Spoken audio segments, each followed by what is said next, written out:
উপর মায়া করিয়া মামলা দিলাম 5,000। কি?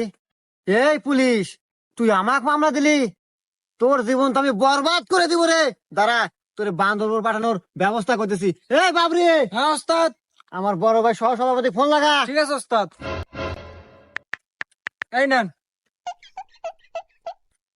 হ্যালো বড় ভাই, পুলিশের কত বড় কলিজা, আমার গাড়ির ঠেকায় আমাকে মামলা দেয়। আচ্ছা বড় ভাই, আমি লাউড স্পিকার দিতেছি, আপনি ওকে সাবধান করে দেন। হ্যাঁ ভাই, আমার কথা শুনতেছেন? জি ভাই, আমি আপনার কথা শুনতেছি, আপনি বলেন। তো যাই হোক ভাই, রাজনীতি করতে গেলে এরকম দুই একটা পোলাপান লাগে। তো যাই হোক, অনেক কিছুই শুনলাম। হেলমেট নাই, গাড়ির কাগজও নাই, শুনলাম আবার সবজিও নাকি ছিল।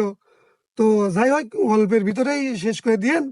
তো ওই 20,000 টাকা জরিমানা করে ওদেরকে ছেড়ে দেন। ভাই মারো, মুঝে মারো।